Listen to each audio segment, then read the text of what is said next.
5 نمازوں کا انکاری ہے تو میں سمجھتا ہوں کہ وہ دائرہ اسلام سے خارج ہے. نماز کی فرضیت کا انکار کرنے والا وہ گناہ کبیرہ کا مرتکب ہے، اور اس کا انکار کرنا کہ نماز ہے ہی نہیں تو وہ حالت کفر میں چلا جائے. اپنے آپ کو جو ولایت کے اعلیٰ ترین مقام پر سمجھتے ہیں اور سمجھتے ہیں کہ یہ نماز پڑھنا تو بس ایسے ہی ہے، ہم تو دل کی نماز پڑھتے ہیں، ہم تو ہر وقت حالت نماز میں ہیں. یہ تو غلط ہے، انتہائی غلط ہے، بالکل غلط ہے. ایسے لوگوں سے بچنا چاہیے، ہمیں ایسے لوگوں کے قریب بھی نہیں بیٹھنا چاہیے. تو ناظرین، جو ہمارے ہاں سوشل میڈیا کے ذریعے دکھایا جاتا ہے کہ فلاں بابا جی فلاں حرکت کر رہے ہیں، فلاں کر رہے ہیں، نماز نہیں پڑھتے، تو ان لوگوں سے ہمارا کوئی تعلق نہیں ہے. ہم ان لوگوں کے بالکل مخالف ہیں کہ جو نماز کے قریب بھی نہیں جاتے. تو نماز پڑھنے والا وصف جو ہے قرآن نے بیان کیا ہے، الذین یقیمون الصلاۃ، نماز کی پابندی کرتے ہیں. تو چونکہ رمضان المبارکہ کی آج دوسری شب ہے جس میں ہم حسن اسلام ٹی وی سے آپ سے محو گفتگو ہیں، تو یہاں پر نماز 5 وقتہ تو ہے ہی ہے، لیکن اس ماہ مقدس میں اللہ کریم نے کتنا بڑا کرم کیا، نماز تراویح جیسی نعمت بھی اللہ نے عطا فرمائی ہے. من قام رمضان ایمانا واحتسابا غفر له ما تقدم من ذنبه او کما قال النبی صلی اللہ علیہ وسلم. فرمایا جو رمضان کی راتوں میں رمضان میں قیام کرے، اپنا احتساب کرے، اللہ اس کے سابقہ گناہوں کی بخشش فرما دیتا ہے. تو جہاں نماز تراویح کی بات آتی ہے، سوشل میڈیا پہ طوفان بدتمیزی کھڑا کیا جاتا ہے اور نت نئے فتنے جناب والا سامنے آتے ہیں. اب تراویح پڑھنی ہے تو جناب 20 تراویح پڑھنی چاہیے. 20 تراویح پڑھیں گے تو حضور نبی کریم کی مبارک احادیث کے خلاصے میں یہ بھی ہے کہ جو رمضان کی راتوں میں ایک سجدہ کرتا ہے اللہ کریم اسے 1500 نیکیاں عطا فرماتا ہے. اور یوں جو 20 رکعتیں پڑھتا ہے تو اس کے لیے جناب والا 40 سجدے ہیں، اور 40 کو 1500 سے ضرب دے دیں گے تو 60,000 نیکیاں اس کے نامہ اعمال میں آ گئی. نماز تراویح میں سجدوں کی بات ہے، رکوع بھی ہے، قیام، بالکل ہاں، مسجد میں آنا ہے، مسجد میں سانسیں لینا ہے. تو پھر اس بالکل پھر اس کے لیے حدیث مبارکہ میں یہ بھی ہے کہ جو رمضان المبارکہ کے اندر دن یا رات میں سجدہ کرتا ہے تو ایک سجدے کے عوض اللہ کریم اس کے لیے جنت میں ایک درخت بھی لگاتا ہے. اب جناب 20 تراویح کے اندر 40 سجدے ہو گئے تو 40 درخت لگ گئے. تو جنہوں نے 8 پڑھ کر کے تتر بتر ہو جانا ہے تو ان کے لیے درختوں میں بھی کمی ہے اور نیکیوں میں بھی کمی ہے. اب 12 پڑھ کے ادھر ادھر چلے جانا ان کے لیے بھی کمی ہی، محرومی ہے نا ان کے لیے. اور یہاں قاری صاحب میں ایک بات آپ کے ٹوکے ناظرین کو پیغام دینا چاہتا ہوں، چونکہ قاری صاحب نے تراویح کا ذکر کر دیا تو ہمارا جو کل کا موضوع ہے، کل کی جو گفتگو ہے اسی موضوع پر ہے کہ نماز تراویح اس کی شرعی حیثیت کیا ہے، فرض ہے، واجب ہے، سنت ہے.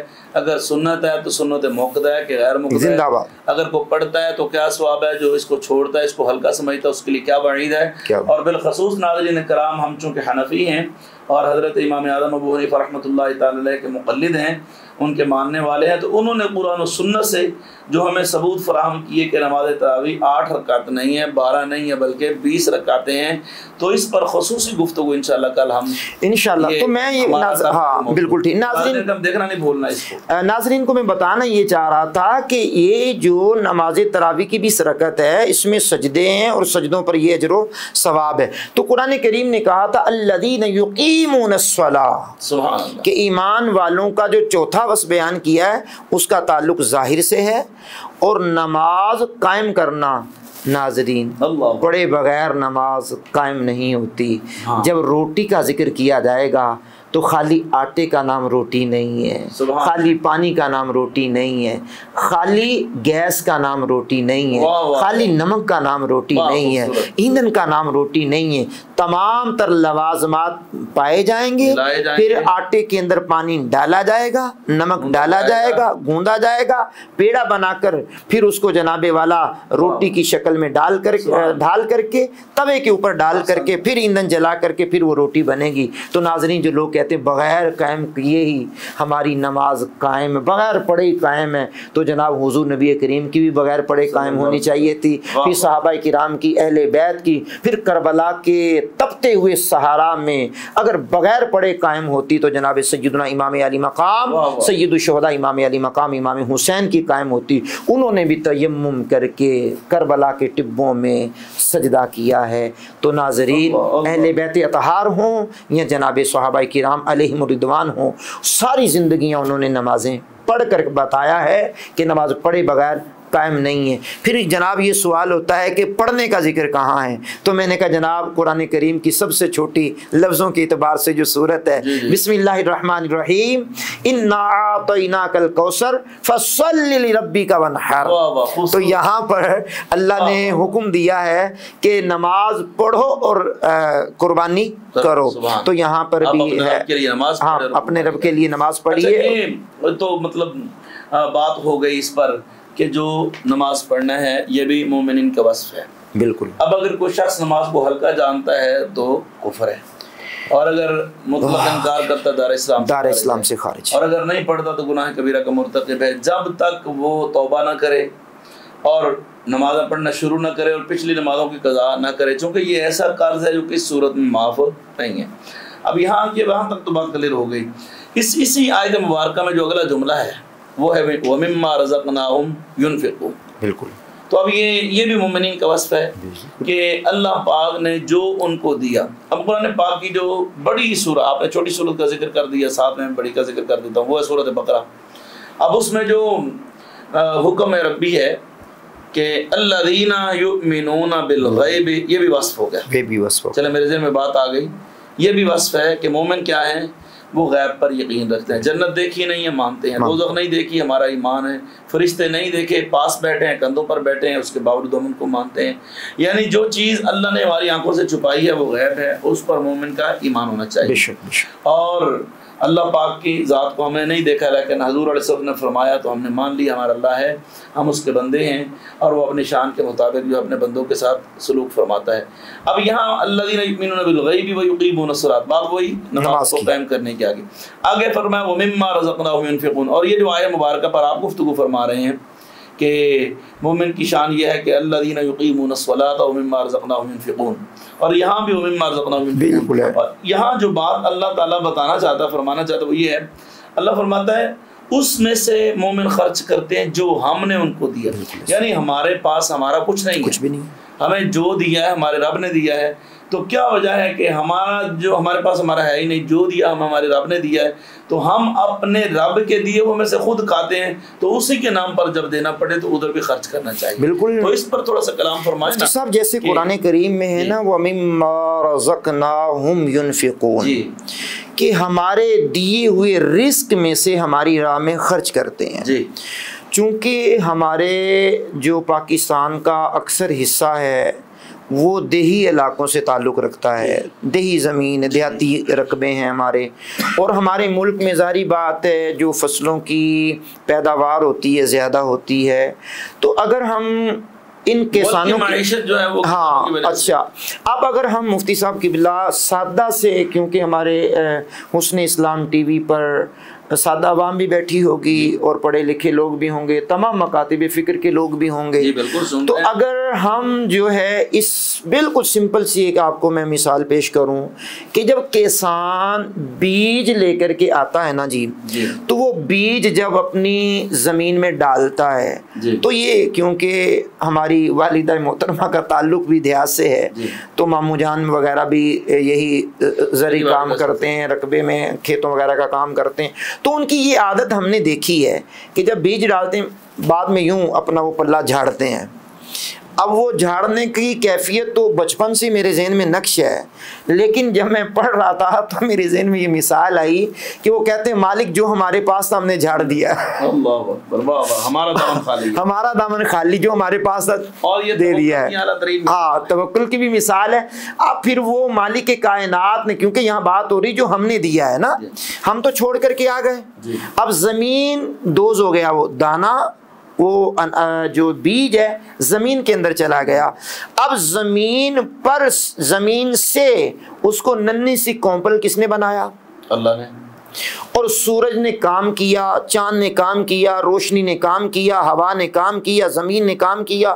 اب پھر وہ ننھی سی قوم پر پھر قرآن کریم اگر ہم پڑھیں گے تو پھر اس پہ 7 بالیں، ہر بال میں 100 دانے. واللہ یضاعف لمن یشاء، اللہ چاہے تو اس سے بھی زیادہ بڑھا دے. تو فرمایا وَمِمَّا رَزَقْنَاهُمْ يُنْفِقُونَ، جو ہم نے روزی دی ہے، ہم کہاں ہیں روزی کمانے کے قابل؟ اگر ہم نے اپنے ذہن سے کمایا تو ذہن کس نے دیا ہے؟ مالک نے. اگر ہاتھوں سے کمایا تو ہاتھ کس نے دیے ہیں؟ اگر آنکھوں کے ذریعے دیکھ کر کے ہم نے سیکھا تو آنکھیں کس نے دی ہیں؟ تو یہ سارا کچھ جب ہے ہی مالک کا تو اس کی بارگاہ میں دیا جائے. اب رمضان المبارکہ ہے، وَمِمَّا رَزَقْنَاهُمْ يُنْفِقُونَ پہ غور کریں گے تو قرآن کریم مطالبہ کرتا ہے کیا؟ فرمایا کہ نماز پڑھنے کے ساتھ ساتھ زکوٰۃ بھی ادا کرو. ارکان اسلام میں ایک وصف ہے زکوٰۃ کا. تو خیر میں اس کے تفصیلی مسائل تو نہیں بیان کرتا، ویسے بھی جہاں نماز کا ذکر ہے تو ساتھ زکوٰۃ. ہاں تقریباً 36 مقامات تقریباً میری نظر سے گزرے ہیں کہ جہاں نماز کے ساتھ ساتھ زکوٰۃ کا بھی، زکوٰۃ کا بھی ذکر کیا. اور زکوٰۃ کی ڈیٹیل میں تو خیر میں نہیں جاؤں گا، لیکن ناظرین اتنی بات بتاؤں گا آپ کو کہ یہ زکوٰۃ یہ ارکان اسلام میں سے ایک رکن ہے. تو کبھی بھی زکوٰۃ اللہ کی راہ میں دیتے ہوئے دل میں تنگی پیدا نہ کیجیے. 2.5% جو بنتا ہے، جو 40واں حصہ بنتا ہے، جو 100 روپے میں 2.5 روپے، 1000 روپے میں 2500 روپے، 1 لاکھ میں جناب والا 2500 روپے اللہ کی راہ میں نکالنے ہیں تو غربا کو بھی دیجئے، رشتہ داروں کو بھی دیجئے، ہمسایوں کو بھی دیجئے، یتیموں فقیروں کو بھی دیجئے، اور اپنے دینی ادارے ان کو بھی لازمی طور پر یاد رکھیے گا. تو خیر اس کا الگ سے آپ کا ٹاپک ہوگا، اللہ خیر کرے. وَمِمَّا رَزَقْنَاهُمْ يُنْفِقُونَ، فرمایا جو ہم نے روزی دی ہے نا، جو ہم نے رزق دیا ہے تو اس کو ہماری راہ میں یہ مومن کا وصف ہے، اور اس کا تعلق بھی ظاہر سے ہے. یہ 2 خوبیاں اس کا تعلق ظاہر سے ہے، وہ 3 خوبیوں کا تعلق اندر سے ہے. اب مزیداری کی بات بتاؤں، یہ پنجتن پاک کی برکت سے 5 باتیں ہو گئیں. پنجتن پاک کی برکت سے 5 باتیں. اب 6ٹھا مالک نے سرٹیفکیٹ جاری کیا ہے، سند جاری کی ہے. اب میں اس کو یوں ہی بات کرتا ہوں کہ سند جاری کی ہے. فرمایا اولئک هم المؤمنون حقا، فرمایا یہ وہ لوگ ہیں جو پکے مومن ہیں، پکے مسلمان ہیں، جن میں یہ وصف پایا جاتا ہے. تو ہم اگر اس سے آگے بڑھتے ہیں ہم تو پھر انشاءاللہ وہ انعام کا ذکر کرتے ہیں، کیونکہ ناظرین ہمارا پروگرام کا وقت بالکل قریب تر ہوتا جا رہا ہے. تو اب چونکہ ہم نے 3 اوصاف بیان کیے جن کا مومنین کے اندر سے تعلق ہے، 2 وصف بیان کیے جن کا تعلق باہر سے ہے، ایک ہم نے وہ وصف بیان کیا جو مالک نے انعام کے طور پر سند جاری کی ہے. اب ہم 3 انعام کا ذکر کرتے ہیں جو اللہ کے قرآن میں ہے. اب وہ سنیے گا، جو متقی ہیں، ہاں مومنین ہیں، مومنین پرہیزگار ہیں، ان کا وصف اللہ نے کلام مجید میں پھر یوں بیان مالک کائنات نے بڑے ہی خوبصورت انداز میں ان کا یہ وصف بیان کیا ہے. فرمایا لہم درجات عند ربہم ومغفرۃ ورزق کریم. اب 3 انعام مالک نے دیے، قبلہ مفتی صاحب یہاں 3 انعام دیے. لہم درجات عند ربہم، فرمایا یہ جو مومنین جن کے اندر یہ وصف ہیں ان کے لیے ہماری بارگاہ میں ہمارے پاس درجہ نہیں درجات ہیں. سبحان اللہ، کیا بات ہے جناب. آج وزیر اعظم کی کرسی کے ساتھ کوئی کرسی لگا لے تو وہ کہیں گے یار یہ بندہ کوئی عام نہیں ہے، اہم ہے. پیر صاحب اگر جس کو ساتھ بٹھا لیں تو کہیں گے یار یہ بندہ کوئی عام نہیں ہے. دنیا کا کوئی بڑا وزیر مشیر بٹھا لے یا دینی طبقے سے تعلق رکھنے والا کوئی بندہ اپنے مسند کے ساتھ کسی کو بٹھا لے تو وہ کہے گا یار یہ بڑا اہم بندہ ہے. تو بھائین یہاں پر میں اللہ کے وجود کو اس طرح ثابت کرنے کی کوشش نہیں کر رہا کہ اس کا جسم ہے، وجود تو ہے اس کا، لیکن اٹھنے بیٹھنے سونے جاگنے چلنے پھرنے سے پاک ہے. تو ناظرین اللہ کی بارگاہ میں ان کے لیے درجات ہیں. پہلا وصف یہ ہے انعام کے طور پر کہ اللہ کریم نے ان کے لیے درجات بنائے ہیں. اب جس کو اللہ کی بارگاہ میں درجہ مل جائے، واہ واہ سبحان اللہ، کائنات بنانے والے رب کی یہاں درجات ہیں، اور درجات جس کو مل جائیں تو ناظرین دوسرا انعام مالک نے فرمایا وَرِزْقٌ کریم، فرمایا ان کے لیے پاکیزہ رزق ہے. یہ جو رزق کریم ہے نا، یہ مفسرین نے لکھا کہ جنت کے اندر جب ہم پہنچ جائیں گے تو جنت کی ابدی نعمتیں جو بغیر محنت کے ملیں گی وہ رزق کریم ہے کہ بغیر محنت کے مل جائے گا۔ تو ناظرین کبھی موقع ملا تو جنت کی حسین غذاؤں کا ذکر بھی کریں گے، جنتی درختوں کا ذکر بھی کریں گے، جنتی پرندوں کا ذکر بھی کریں گے، جنتی ہواؤں کا ذکر بھی کریں گے، جنت کے اندر سونے چاندی کستوری اور لؤلؤ مرجان سے مرصع محلات کا بھی ذکر کریں گے۔ اللہ اکبر۔ ہاں یہ آپ ذہن میں رکھیے گا تو کچھ ایک سلسلہ ضرور کیجیے گا۔ سٹیج پر کھڑے ہو کر کہتے ہیں کہ مجھے جنت کی ضرورت نہیں ہے، نہیں، وہ غلط کرتے ہیں۔ مدینہ شریف کے محبت میں اللہ دلوں میں یہ بات ڈالتے ہیں کہ جنت کی ضرورت نہیں ہے۔ الحمدللہ ہم سے بڑھ کر حضور کا غلام کون ہوگا؟ جو سرکار علیہ السلام جن گلیوں سے گزرے ہیں ان کی خواب جو ہے ہماری آنکھوں کا سرما بنانا شاید سمجھتے ہیں، لیکن جنت کو اس طریقے سے کہنا کہ ان کی تحقیر محسوس ہو۔ اللہ اکبر۔ تو نبی دو عالم صلی اللہ علیہ وآلہ وبارک وسلم تو غلاموں کو فرماتے ہیں کہ اللہ سے جنت طلب کرو، اور خود حضور علیہ السلام اللہ کی بارگاہ میں جنت کا سوال کرتے ہیں۔ تو یہ جنت کی طلب رکھنا یہ تو سنت مصطفیٰ ہے، حضور علیہ السلام کی سنت مبارکہ ہے۔ چہ جائے کہ وہ لوگ جو جنت کا مذاق اڑاتے ہیں، ہمارے علماء کرام نے اس کو سخت منع کیا۔ حضور نے جو شعبان المعظم کے آخری دن خطبہ دیا ہے تو اس میں آخر کی جو 4 باتوں کی کثرت کرنے کا حکم فرمایا ہے، تو اس میں یہ بات ہے کہ جنت کی طلب کرو، سبحان اللہ، اور جہنم سے پناہ مانگو۔ اور یہاں یہ حدیث مبارکہ بھی ہے کہ نبی پاک علیہ السلام نے ارشاد فرمایا ماہ مقدس میں 4 چیزیں ہیں، ہاں جی، 1 2 ہیں جن کو جو تمہارے لیے ضروری ہیں، اور 2 وہ ہیں جن کے بغیر تم بے نیازی نہیں ہے، ہاں تم ان کے بغیر رہ نہیں سکتے۔ ایک یہ ہے کہ لا الہ الا اللہ، رمضان شریف، ہاں جی، ہاں جی، لا الہ الا اللہ یعنی کلمہ طیبہ کی کثرت، اور دوسرا استغفار۔ اور 2 چیزیں جنت کی طلب، ہاں جن سے تمہیں بے نیازی نہیں ہے، بے نیازی نہیں ہے، اور کیا ہے؟ جنت، ہاں جی، اور جہنم سے پناہ جی۔ تو مومن کی تو شان یہ ہے کہ وہ اللہ کا ذکر کرے، اللہ سے استغفار کرے، اللہ کی بارگاہ میں استغفار کرے، اور جنت کا اللہ سے سوال کرے، اور جہنم سے پناہ مانگے۔ اور یہ ماہ مقدس تو ہے ہی جہنم سے پناہ مانگنے والا مہینہ۔ چلے ناظرین، ہم اپنی گفتگو کو اختتامی مراحل تک پہنچانے کے لیے 2 انعامات کا ہم ذکر کر چکے ہیں، لہم درجات عند ربہم ومغفرہ۔ تو فرمایا ومغفرہ، یہ جو مغفرت ہے نا، فرمایا بعض مومنین ایسے ہوتے ہیں کوئی ان سے خطا ہو جاتی ہے جب، تو مالک کائنات ان کی خطاؤں کو بخش دیتا ہے، معاف کر دیتا ہے، یہ بھی اس کا انعام ہے۔ ورزق کریم، تو فرمایا ان کے لیے رزق کریم ہے۔